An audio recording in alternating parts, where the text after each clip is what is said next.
क्या अब समाप्त हो जाएगा आंगनबाड़ी बहनों का महाआंदोलन? सरकार ने जारी कर दिया नया नोटिस। संसद में फिर गूंजेगी आंगनबाड़ी बहनों की आवाज। आंगनबाड़ी बहनों की आवाज बने सरकार के विधायक, बोले आंगनबाड़ी बहनों की सभी मांगे जायज हैं, सरकार इसे जल्द पूरा करे। नमस्कार आंगनबाड़ी सेविका, सहायिका, मिनी बहनों, स्वागत है आप सभी का हमारी आज की इस बेहद महत्वपूर्ण और खास वीडियो में। मेरा नाम है विक्रम सिंह और आप देख रहे हैं ICDS न्यूज। आज की इस वीडियो में खबरों की शुरुआत करने से पहले आप लोगों से आपके ही विभाग से जुड़ा हुआ एक आसान सा सवाल पूछेंगे, जिसका जवाब आप लोगों को कमेंट बॉक्स में देना है। सवाल ध्यान से सुनिएगा। सवाल है कि आंगनवाड़ी की शुरुआत किस प्रधानमंत्री के शासन काल में हुई? जी हाँ, सवाल को फिर से सुन लीजिए। आंगनवाड़ी की शुरुआत किस प्रधानमंत्री के शासन काल में हुई? Option A Lal Bahadur Shastri, option B Indira Gandhi, option C Rajiv Gandhi या फिर ऑप्शन डी अटल बिहारी वाजपेयी। हम उम्मीद करते हैं कि आप में से ज्यादातर आंगनवाड़ी बहनों को इसका जवाब जरूर पता होगा। अगर आपको भी जवाब पता है तो आप भी इसका उत्तर कमेंट बॉक्स में जरूर दीजिएगा। क्या अब समाप्त हो जाएगा आंगनवाड़ी बहनों का महाआंदोलन? ऐसा हम इसलिए कह रहे हैं क्योंकि सरकार ने आंगनवाड़ी बहनों के इस महाआंदोलन को समाप्त करने के लिए एक नया नोटिस जारी कर दिया है। आइए सबसे पहले इस नोटिस को आपको दिखाते हैं, उसके बाद आंगनवाड़ी बहनों की आवाज को संसद में उठाने को लेकर आ रही एक महत्वपूर्ण खबर दिखाएंगे। साथ में सरकार के विधायक के द्वारा आंगनवाड़ी बहनों की मांगों का समर्थन भी किया गया, उसकी एक वीडियो भी दिखाएंगे। तो वीडियो को पूरा अंत तक जरूर देखिएगा। आप चाहे किसी भी राज्य से हो, लेकिन इस नोटिस को ध्यान से समझिएगा, क्योंकि कहीं ना कहीं कभी न कभी आप भी हड़ताल पर होते हैं और आपका ये विभाग किस तरीके से आपके ऊपर दबाव बनाता है, इसको इस नोटिस के माध्यम से समझने का प्रयास करिए। सभी आंगनबाड़ी सेविका, सहायिका बहनें इस नोटिस को ध्यान से देखें। समेकित बाल विकास सेवाएं ICDS निदेशालय बिहार समाज कल्याण विभाग की तरफ से यह नोटिस जारी किया गया है। हड़तालरत आंगनबाड़ी सेविका सहायिकाओं के लिए इसमें आवश्यक सूचना बताई गई है। जैसा कि आप सभी को पता है कि पूरे बिहार में 29 सितंबर से आंगनबाड़ी बहनें अनिश्चितकालीन हड़ताल पर हैं। तो सरकार भी इस हड़ताल से काफी प्रभावित हो रही है और सरकार चाह रही है कि जल्द से जल्द हमारी आंगनबाड़ी बहनों की ये हड़ताल समाप्त हो जाए। तो इस हड़ताल को समाप्त करने के लिए लगातार सरकार की तरफ से नोटिस जारी किया जा रहा है।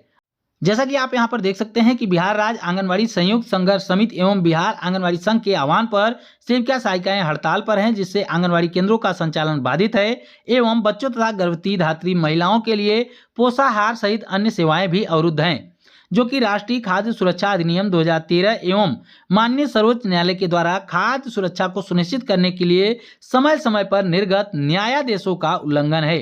जैसा कि हमने पिछले नोटिस में भी बताया था और फिर से कह रहे हैं कि जब आंगनबाड़ी बहनें अपने हक के लिए सड़कों पर हैं तो यहाँ पर न्यायादेशों का उल्लंघन हो गया। लेकिन जब न्यायालय के आदेशों का उल्लंघन सरकार करती है, जब न्यायालय कहती है कि आंगनबाड़ी बहनों को ग्रेच्युटी का लाभ दिया जाए और सरकारें नहीं देती, तब क्या न्यायादेशों का उल्लंघन नहीं होता है?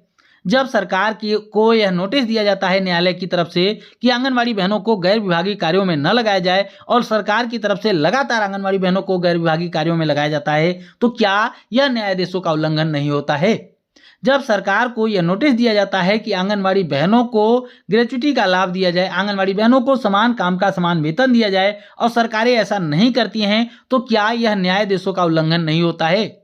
यह भी तो न्यायादेशों का उल्लंघन होता है। आगे बताया गया है कि विदित हो कि दिनांक 11/10/2023 के विभिन्न दैनिक समाचार पत्रों में प्रकाशित सार्वजनिक सूचना के माध्यम से आपको दिनांक 16/10/2023 तक अपने कर्तव्य पर वापस आने के लिए निर्देशित किया गया था, किंतु अभी तक आप अपने कर्तव्य पर वापस नहीं आई हैं।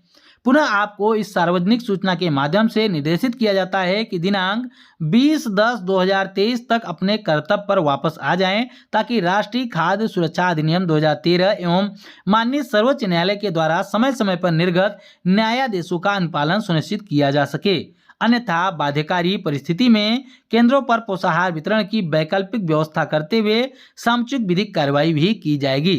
यानी कि अब दोबारा से एक नोटिस सरकार की तरफ से जारी किया गया है। 11 तारीख को एक नोटिस प्रकाशित करवाया गया था, जिसमें 16 तारीख लास्ट डेट दी गई थी कि आंगनबाड़ी बहनों को 16 तारीख तक हर हाल में अपने काम पर वापस लौटना है। लेकिन आंगनबाड़ी बहनों ने सरकार की इस नोटिस को ध्यान नहीं दिया और लगातार अपने आंदोलन को जारी रखती आ रही हैं। अब सरकार ने दोबारा से नोटिस जारी किया है, जिसमें उन्होंने 20 तारीख लास्ट डेट दी है। यानी कि सरकार की तरफ से यह समय दिया गया है कि 20 अक्टूबर तक आंगनबाड़ी बहनें अपने काम पर वापस आ जाएं, अन्यथा बाध्यकारी परिस्थिति में आंगनबाड़ी केंद्रों पर पोषाहार वितरण की वैकल्पिक व्यवस्था सुनिश्चित की जाएगी। साथ में सामुचिक विधिक कार्रवाई भी की जाएगी, यानी कि आंगनबाड़ी बहनों के ऊपर कार्रवाई भी की जा सकती है। तो क्या अब आंगनबाड़ी बहनें इस नोटिस से डर जाएंगी? क्या अब आंगनबाड़ी बहनें इस नोटिस के बाद अपने काम पर वापस आ जाएंगी? बिहार की जो भी बहनें इस वीडियो को देख रही हैं, कमेंट करके अपनी प्रतिक्रिया, अपनी राय जरूर दीजिएगा। उम्मीद यही है कि आंगनबाड़ी बहनें इस नोटिस से भी डरने वाली नहीं है। सरकार जब तक आंगनबाड़ी बहनों की मांगों को पूरा नहीं कर देगी, तब तक आंगनबाड़ी कार्यकर्ताओं की यह हड़ताल उम्मीद तन जारी रहेगी। आंगनबाड़ी बहनों के महाआंदोलन के बीच सरकार के एक विधायक ने किया आंगनबाड़ी बहनों का समर्थन। आंगनबाड़ी बहनों की मांगों का समर्थन करते हुए विधायक ने कहा कि आंगनबाड़ी बहनों की सभी मांगे जायज हैं और सरकार इसे जल्द से जल्द पूरा करे। आइए इस दौरान की आपको पूरी वीडियो दिखाते हैं। उसके बाद आंगनबाड़ी बहनों की आवाज को संसद में उठाने को लेकर भी एक महत्वपूर्ण खबर निकल के आ रही है, उसको भी दिखाएंगे। तो वीडियो को पूरा अंत तक जरूर देखिएगा। आइए सबसे पहले इस वीडियो को देखते हैं। हम समझते हैं कि आज पूरे बिहार के सेविका और सहायिका का एक ही मांग है और मांग भी जायज है। सबसे पहले मैं भी सरकार में हूं, महागठबंधन में हूं, सरकार का अंग भी हूं, लेकिन सच्चाई बोलने में मुझे कोई परहेज नहीं होगा। आज का जो बहादुरगंज प्रखंड में धरना प्रदर्शन आप लोग रखे हैं, मैं आपके साथ कदम से कदम मिलाकर इंशाअल्लाह जब तक आपका मांग पूरा ना हो मैं आपके साथ हूं। और हम समझते हैं कि एक मजदूर का जो कीमत है मनरेगा द्वारा जो मिलता है, हम समझते हैं कि 400 या कुछ है, 210 और एक मजदूर का मिलता है। नहीं, ये मनरेगा से जो मिलता है मजदूर को 228 उस हिसाब से भी जाइएगा तो आपका लगभग 6 से ज्यादा हजार हो जाता है। तो सहायिका और सेविका कितना होना चाहिए, ये चाहे सरकार में जो भी लोग बैठे हो या हमारे भाई बैठे हो या हमारे गठबंधन के लोग बैठे हो या हम बैठे हो, लेकिन सच्चाई ये है कि सेविका का और सहायिका का जो मांग है कोई बड़ा मांग नहीं है मेरे हिसाब से। जैसे आप लोग लिखते हैं बिहार सरकार द्वारा अतिरिक्त प्रोत्साहन राशि 10,000 सुनिश्चित किया जाए, ये कोई बड़ा राशि नहीं मेरे हिसाब से। सुप्रीम कोर्ट द्वारा कोर्ट का आदेश के आलोक में बिहार में भी ग्रेजुएटी भुगतान करना सुनिश्चित किया जाए, ये मांग है आप लोगों का दूसरा मांग। तीसरा मांग है केंद्र सरकार द्वारा सरकारी कर्मचारी का दर्जा देते हुए क्रमशः ग्रेड सी और ग्रेड डी में समायोजित किया जाए। जब तक सरकारी कर्मचारी का दर्जा प्राप्त नहीं हो जाता है तब तक सेविकाओं को 25,000 रुपया, सहायिकाओं को 18,000 प्रति माह मानदेय राशि दी जाए। मैं सरकार में हूं, अगर वो मंत्रालय मेरे पास होता तो निश्चित ये मांग करना पड़ता, क्योंकि ये मांग कोई बड़ा मांग नहीं है। मैं सरकार से मांग करता हूं, खास करके नीतीश सरकार से, कि सेविका और सहायिका एक ऐसा पोस्ट है जो असली ग्रामीण होता है। हमको लगता है कि इन लोगों से ज्यादा ग्रामीण हो ही नहीं सकता है, क्योंकि ग्राम से आता है। सेविका हो या सहायिका, वार्ड सदस्य हो या मुखिया, ये 4 पोस्ट ऐसा है जो डायरेक्ट पब्लिक से जुड़ा हुआ होता है। अगर इन लोगों को हम लोग इग्नोर करके चलेंगे, चाहे वो कोई सरकार हो, भारत सरकार हो, बिहार सरकार हो, इसको अंजाम भुगतना पड़ेगा। हम भी बचा नहीं पाएंगे, क्योंकि ये लोग जो है ग्रामीण से आते हैं, हर गांव से आते हैं। अब क्यों नहीं करेंगे आप? एक टीचर को आप 40,000 50,000 देते हैं, क्यों नहीं आप करेंगे? आप एक कर्मचारी को 30,000 40,000 देते हैं, आप क्यों नहीं करेंगे? आप सेंट्रल का कोई भी जॉब होता है 50,000 60,000 से स्टार्ट होता है, 40,000 से स्टार्ट होता है। आप एक थाना प्रभारी को 50,000 देते हैं, एक चौकीदार को आप देते हैं 40,000, क्यों नहीं देंगे? आप देना पड़ेगा। बिहार का नागरिक वो लोग भी है, सेविका भी है, सहायिका भी है, आपको देना पड़ेगा। अगर आप नहीं देते हैं तो मैं इन लोगों के सामने वादा करता हूं कि इन लोगों का लड़ाई में मैं इन लोगों के साथ हूं। हाँ, हमारा सरकार अगर गलत करेगा तो मैं सरकार से कदम नहीं मिलाऊंगा, क्योंकि आपके पास जो मांग रखा है बिहार सरकार के पास, केंद्र सरकार के पास, आपको करना पड़ेगा। आप क्यों नहीं करेंगे? क्योंकि ये लोग, हम देखते हैं जब भी कोई क्षेत्र में जाते हैं तो देखते हैं छोटे छोटे टोला में उस धूप में बच्चे लोगों को बैठा करके पढ़ाने का काम करता है, खिचड़ी खिलाने का काम करता है। और हम समझते हैं सबसे ज्यादा अगर मेहनत करता है सरकारी कर्मचारी में तो वो सेविका और सहायिका है। आज ब्लॉक में पदाधिकारी क्यों ना हो, वो उसका भी ऑफिस होता है। और असली ऑफिस जो गांव का ऑफिस है वो क्या कहते हैं कि आंगनबाड़ी सेविका और सहायिका से स्टार्ट होता है। चाहे वो कोई डिलीवरी वाला पेशेंट क्यों ना हो, चाहे वो क्या कहते हैं कि वो मृत्यु सर्टिफिकेट बनाने का काम क्यों ना हो, सब काम आपके जिम्मे है। यहाँ तक के आपको दवाई पिलाने का भी काम आप ही के माध्यम से किया जाता है। तो आप थकने का काम करेंगे तो आपका आवाज को उठाने के लिए काम करेंगे, चाहे हम सरकार में रहें या बाहर रहें, हमको फर्क नहीं पड़ता है। लेकिन हम आपके साथ हैं। मैं आपसे वादा करता हूं कि आप इस लड़ाई को सिर्फ बहादुरगंज प्रखंड में मत रखिए, आप प्रखंड से लेकर के जिला लेवल पर तक जाइए, जिला लेवल से लेकर के आप राज्य स्तर पर जाइए और राज्य स्तर पर धरना देकर के अपनी मांग को आप बुलंदी से उठाइए। और जब तक बुलंदी से नहीं उठाइएगा आपका मांग पूरा नहीं होगा। मैं आपके साथ हूं, यहां से लेकर पटना तक मजबूर होना पड़ेगा सरकार को।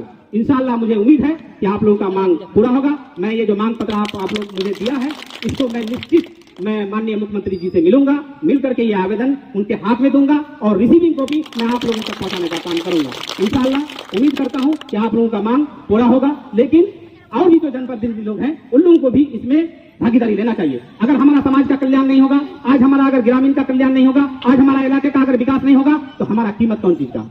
हमारा हमको आज अगर जिताया है, आज अगर बैठाया है तो उनका भी दायित्व बनता है कि वो अपना आवाज को बुलंदी से जाकर के सरकार के पास रखे, अपना पक्ष मजबूती से रखे और जरूरत पड़े तो छीनने का भी काम करना पड़ेगा, क्योंकि आपको जिताने का काम किया है। चाहे वो तौसीफ आलम हो, चाहे वो जावेद साहब हो, चाहे वो कोई भी साहब हो, अगर आप जीत करके कुर्सी में बैठे हैं तो आपका फर्ज बनता है इसका आवाज को बुलंदी से उठाने का काम करना पड़ेगा आपको। मैं आप लोगों से सिर्फ इतना कहने के लिए आया हूँ। अगले दिन आप लोगों ने रखा था, आप लोगों मैं उस दिन नहीं आ सका था क्योंकि उसी दिन हमको फोन कर रहे थे आप लोग। हम किशनगंज से आने में और यहाँ टाइम देने में फिर टाइम निकल जाता। हमको आज पटना जाना था लेकिन आप लोगों की वजह से हमने प्रोग्राम को कैंसिल किया और फिर संयोग से देखिए कि जुमा का दिन हो गया, इसीलिए जुमा के दिन हम लोगों को दिक्कत हो जाता है। जुमा पढ़ना, नमाज पढ़ना, खाना खाना, फिर आना किशनगंज से हमको दिक्कत हो गया, लेट से आए, इसके लिए मैं आप लोगों से माफी मांगता हूँ। और इंशाल्लाह आप जब भी मुझे बुलाएंगे 12 बजे रात में बुलाएंगे, इंशाल्लाह इस लड़ाई में मैं आपके साथ खड़ा हूँ। आप यहाँ से लेके जिला लड़िए, राज्य स्तर पर लड़िए, जहां तक लड़िएगा मैं आपके साथ इंशाल्लाह खड़ा रहूंगा। और उम्मीद है कि आपका मांग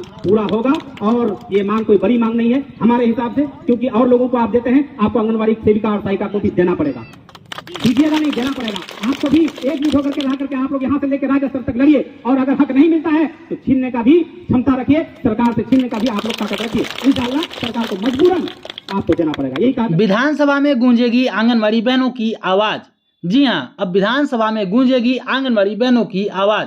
आपको बता दें कि हरियाणा के झज्जर में आंगनबाड़ी बहनों ने अपनी मांगों के लिए एक रैली निकाली और साथ में अपनी मांगों का एक ज्ञापन कांग्रेस विधायक गीता भुग्गल जी को सौंपा, जहां पर कांग्रेस विधायक गीता भुग्गल जी ने आंगनबाड़ी बहनों की आवाज को विधानसभा में भी उठाने की बात कही। आंगनबाड़ी वर्कर की हमारी बहनें हैं, हेल्पर्स और वर्कर्स आज यहाँ पर आई, उन्होंने ज्ञापन दिया है।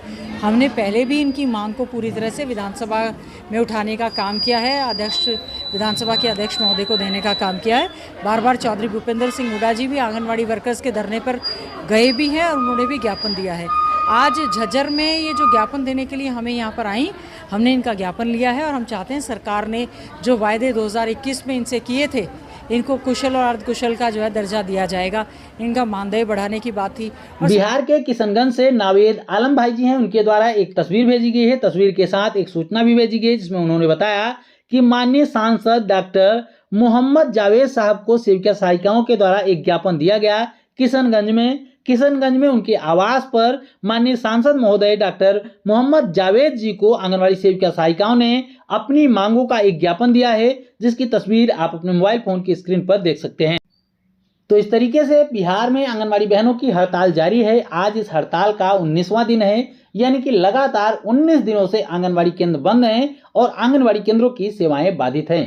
अब देखना यह होगा कि क्या सरकार के नोटिस के बाद आंगनबाड़ी बहनें अपने इस हड़ताल को समाप्त करती हैं या फिर अपने इस हड़ताल को और भी अधिक उग्र कर देती हैं। जैसा कि आंगनबाड़ी बहनों ने बार बार कहा है कि जब तक उनकी मांगों को पूरा नहीं किया जाएगा तब तक आंगनबाड़ी बहनों की ये हड़ताल जारी रहेगी। अब देखना यह होगा कि सरकार आंगनबाड़ी बहनों की मांगों को कब पूरा करती है। आपको क्या लगता है, क्या सरकार आंगनबाड़ी बहनों की मांगों को पूरा करेगी? हाँ या नहीं में अपनी राय कमेंट बॉक्स में जरूर दीजिएगा। हम उम्मीद करते हैं कि हमारी आज की ये वीडियो आपको पसंद आई होगी। वीडियो पसंद आई हो तो वीडियो को लाइक जरूर करें, अपनी ऐसी आंगनबाड़ी बहनों के साथ शेयर जरूर करें और आगे भी आंगनबाड़ी से जुड़ी हुई महत्वपूर्ण खबरों को पाने के लिए चैनल को भी जरूर सब्सक्राइब कर लें। फिर मिलेंगे अपनी नई वीडियो में कुछ और महत्वपूर्ण खबरों के साथ। तब तक के लिए नमस्कार, जय हिंद।